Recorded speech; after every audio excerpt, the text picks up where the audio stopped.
I trust you're enjoying this series that I call The Power of Women in Scripture. In ancient Israel, certainly the men were the dominant figures, but the women played an important role. And we're taking a look at some of the women that have been recorded in Scripture and the power that they had through their roles as women. We've done Deborah and we've done Yael. So now in this session, we're going to take a look at Tamar. And the subtitle here is Tamar the prostitute was more righteous than Judah. That's a phrase that I actually took from Scripture. When at the very end of the story, that's what Judah says. He says that Tamar is more righteous than he is. But she played the role of a prostitute, and yet she was more righteous than Judah. Now, Tamar is one of three women in Scripture who are mentioned in the genealogy of Yeshua. There's Tamar, and we're going to go into the story of Tamar, and I'll tell you just what her position was. Rahab was one, and you remember when the spies came, after the exodus from Egypt, and they were in the wilderness, and they were ready to enter into the promised land, and Moses sent spies who went to Jericho, and Rahab plays a very important role, and in fact ended up marrying one of the Israelites, and one of her descendants led to the line of the Messiah, and also, of course, Ruth, the story of Ruth. So we read about the genealogy of Yeshua, and we'll take a look at that in the New Testament in Matthew. And it says that Abraham was the father of Isaac, Isaac the father of Jacob, and Jacob the father of Judah and his brothers. Now, Judah was, we'll see in the story, this whole concept of the birthright, that of the sons of Jacob, both Joseph and Judah were entitled to the inheritance of the birthright. And through the line of the birthright is going to come the Messiah. And it goes on, Judah was the father of Perez and Zerah by Tamar. So Tamar, Judah is going to be the father, Tamar is going to be the mother of these twins. It's Perez, actually, in Hebrew, Perez and Zerah. Salmon was the father, then ... because I'm taking out some of the genealogy here and I'm going right down because I want to get to Rahab and Ruth. Salmon, the father of Boaz, whose mother was Rahab. Boaz was the father of Obed, whose mother was Ruth. Obed was the father of Jesse, and Jesse was the father of David. So this is the line that is leading to the Messiah. And the line is always coming through the one who inherits the birthright, always. Now, the firstborn son was entitled to the birthright, but didn't necessarily receive it. Now, the story of Tamar is related to this concept of the birthright. So I want to show you the whole concept of the inheritance of the birthright. The firstborn son was entitled to this inheritance simply because he was born first.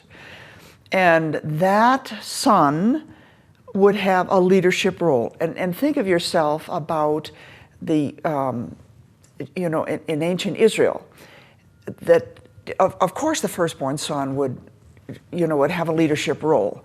When his father died, he would become the head of the next clan or tribe. His inheritance was a double portion, so he got twice as much as all the other sons.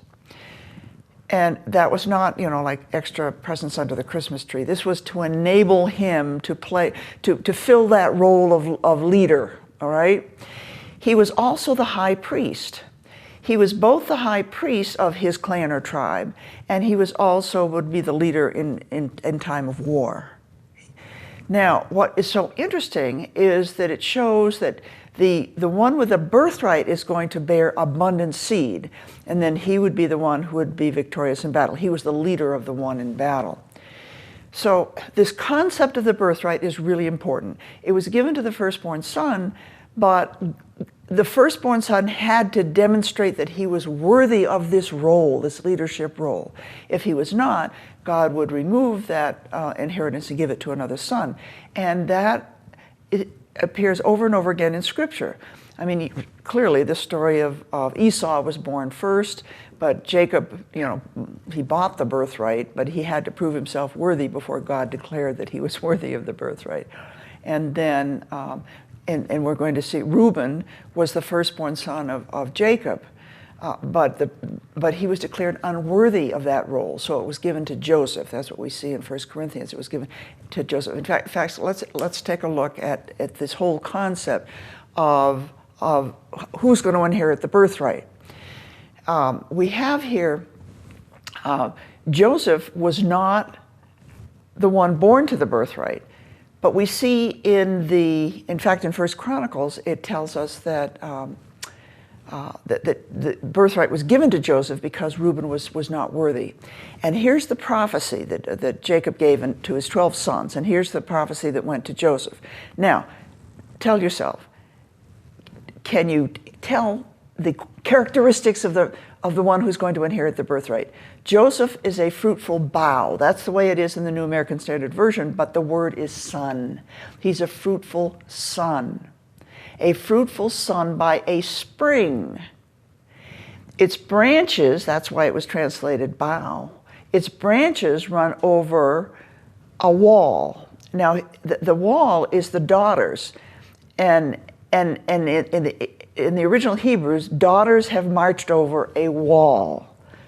So this is all artistic language, which is describing the prophecy of Joseph, and this prophecy is giving indications of why he was worthy of the birthright. With bitterness, archers attacked him. They shot at him with hostility, and in the Hebrew, they bore a grudge against him and against the people of Israel. But Joseph is going to be the one that is going to lead them in battle. He's also going to have that abundant seed. All right, and then it goes on. But his bow remained steady, his strong arm stayed limber because of the hand of the mighty one of Jacob, because of the shepherd, the rock of Israel. It's really interesting because the one who is worthy to inherit the birthright has to have all these characteristics. He has to be obedient, he has to be strong, but he has to be humble to submit to God, because God is going to come in and will help fight the battle. But the ones in the battle have to have these characteristics worthy of the birthright. Now, Joseph will inherit the birthright, but we also see that Judah will inherit the birthright. There were 12 sons, and of the 12 sons, there are 2 of them that are going to inherit the inheritance of the birthright. And so we read the prophecy of Judah. Judah, your brothers shall praise you. Your hand shall be on the neck of your enemies. Your father's sons shall bow down to you, because the one with the birthright is the leader, and all the other brothers bow down to him and submit to him. Judah is a lion's whelp. From the prey, my son, you have gone up. He couches, he lies down as a lion, and as a lion who dares rouse him up. The scepter is held by the king. The scepter will not depart from Judah, nor the ruler's staff from between his feet, until he comes to whom it belongs, and the obedience of the nations is his. So what we see here is we see of the 12 sons of Judah, 2 of them are given the characteristics of the birthright, which is really very interesting. And Joseph will have 2 sons, but the birthright is going to begin to given to the younger of the 2, who is Ephraim. And Judah then goes on to the line that goes to the Messiah. And Joseph, through Ephraim, is going to go on to the line that leads to Israel. So we're going to get the children of Israel, and we're going to get those who are added to God's family by their faith in Yeshua, the Gentiles. So the line of Judah goes on to the Messiah, who brings in the Gentiles, and Joseph through Ephraim goes on to be Israel. Now we're ready to start the story of Judah and Tamar. And this is an incredible painting by Tissot, because it's now in through Wikimedia Commons, and it's in the public domain. So you see Judah, who's in those white robes, and he is talking to this woman sitting on the bench, and the woman has disguised herself with a veil and everything. And the woman is Tamar. He doesn't know that it's Tamar. So what we're going to do is we're going to go into the story here of Judah and Tamar. And we start with, I want you to see Judah's downward path. He is certainly not worthy of the birthright in this story of Tamar. That's going to come later. That's going to come when the brothers go down into Egypt. But right now, we see him on a downward path into worldly, more worldly, more worldly. And we read, it came about at that time that Judah departed. Now, departed is the English translation, but the Hebrew is yarad, which means to go down. So he went down from his brothers. From is in Hebrew, it's a sense of separation. So he separated himself from his brothers who were living in the hill country, and he went down to where the Canaanites were living. Going down is always going down to the world. And he visited. Now again, the English translation is simply not getting it. It's a word in Hebrew that means to turn aside, and you turn aside typically to a prostitute. But in this case, he's turning aside to a certain Adulamite who's a Canaanite, whose name was Hagar. So he's going down to the world. He's separating himself from his brothers, and he's turning aside from God, and he's turning toward this Canaanite. And he's going to have a buddy whose name is Hagar. And then it continues.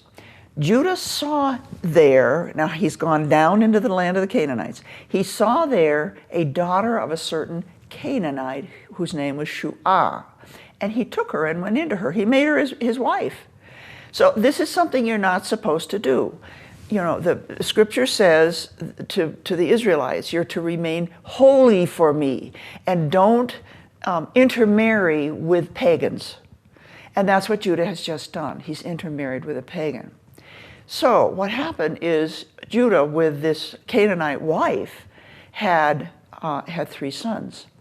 And what we see is the first son, he had 3 sons. The first son was Er. Er married Tamar. So Tamar now is she would be, let's see, the daughter-in-law. She would be the daughter-in-law of Judah. Judah was married to a Canaanite woman, and here is his firstborn son. And the firstborn son married Tamar. Now, Tamar is Jewish, and she's not a Canaanite. She's a Jew. Er married Tamar. Er, Judah's firstborn, was evil in the sight of the Lord, so the Lord took his life. So Er, who's the firstborn, entitled to the birthright, dies. So the birthright is then going to go to the second son. The second son is Onan. He is now in line for the birthright. And according to the Levirate marriage, Tamar is given to Onan as a wife, so that it will be her seed then will of her husband Er will be carried on through the next son, Onan. But what did Onan do? He wasted his seed on the ground in order not to give offspring to his brother, his dead brother. So it was going to carry on the name of Er through Onan, but he didn't do what he was supposed to do. What he did was displeasing in the sight of the Lord, so God took his life also. Well, what have we got? We've got another son, Shelah. He's the youngest. Now he's going to inherit the birthright. But Judah said, but he's a little guy. He's not old enough yet, all right, to be given in marriage to Tamar. So Judah said to his daughter-in-law, Tamar, remain a widow in your father's house until my son Shelah grows up. Well, this was common of the custom. So Tamar was going to be given to little Shelah, but they had to wait for him to grow up, right, to become a man. But in the meantime, he was not. Now, Judah would not have kept Tamar in his household. So he sent Tamar back to, it says, to her father's house. And she was going to wait in her father's house until Shelah was old enough. Then she would be taken back to Judah to marry Shelah. Now, what happens here is that Tamar sees that Shelah has grown up to be a man, and Judah has is not moving forward to, to bring her together with Shelah, to become the wife of Shelah. Now, in the ancient world, a woman had to bear seed. And if the woman, was living in her father's house forever, this would have been a terrible thing to happen. And for her not to be able to bear a son was a terrible thing in the ancient world. So she was desperate to be married to Shelah so that she could bear a son. That's the way it was in the ancient world. But now we're going to turn back to Judah, and we're going to see that downward path of Judah. Okay, it's going to continue. So what we read is Judah went up to Timnah. So he's down with the Canaanites. Now he's going up to Timnah to the men who were shearing his sheep. And his friend Hagar, the Adullamite, went with him.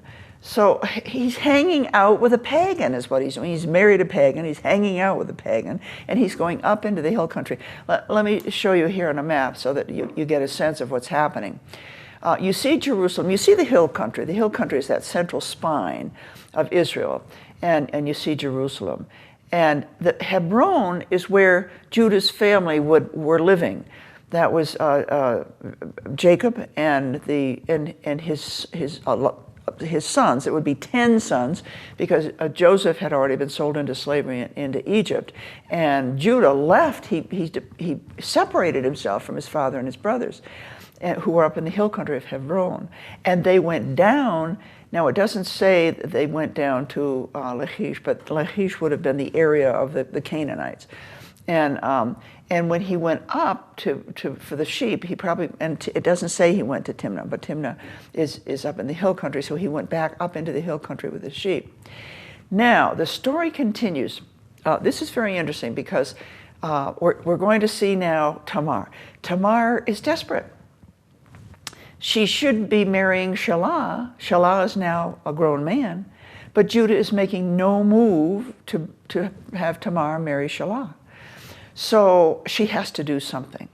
So the story tells us, now let me show you, it's a wonderful story.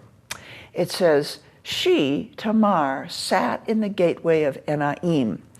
Now what I have here is I have a picture of Tel Dan. And this would have been the entrance gateway into the city. And I have two numbers down there. Number 1 is pointing to the judge's seat. And when they excavated, they actually found the seat that would have been where the judge would have sat. So everybody who entered would have had to pass the judge, and to make sure that it wasn't an enemy or somebody. And then number 2 is pointing to the bench to the right of the judge's seat, and that's where the elders would have sat, and this is where judgment would occur. So it was, it was both to examine anyone who entered, and then if there was some kind of a law case or something, it would be handled here at this by the gate. Now, the other picture is interesting because it says that Tamar covered with a veil and wrapped herself. So what she's doing is she's disguising herself to look like a prostitute. And Judah sees this woman and thinks she's a prostitute. And so, he's going to have, fun with his prostitute, not knowing that it's his daughter-in-law. Now, we've got more language here about the downward slope of Judah. So let's take a look. It says, Judah turned aside to her by the road. That turned aside is the road that he's turning away from God and he's turning to what's evil. The prostitute represents, the pagans and all the worldly stuff that is contrary to God. And he said to this prostitute, here now, let me come into you. Now, Tamar is no dummy because she's going to get pregnant. And this is, and when it's discovered that she's the one who got pregnant by Judah, she's going to be in deep trouble. So she says, I want to pledge. What do you give me? What do you give me for being a prostitute? And he says, I'm going to give you a kid from my flock. But I don't have the kid right here now. I'll bring it to you later. And she said, but wait a minute. I want to pledge from you that you're actually going to give me my payment for being a prostitute. And what will you give me as a pledge? And he says, I will give my seal, my cord, and my staff. Now this is incredible because every single one is a symbol of his leadership role. The seal is the signet ring. The signet ring is his sign of authority, so that he would turn his hand upside down and put that signet ring into liquid wax, and then he would put it over some kind of a document or a letter, and it would close that document and with his seal, and when it was delivered, the seal had not been broken, to show that it was legitimate coming from the sender. So, and that's a picture, by the way, of an Egyptian signet ring, but it shows you the concept of the seal or the signet ring.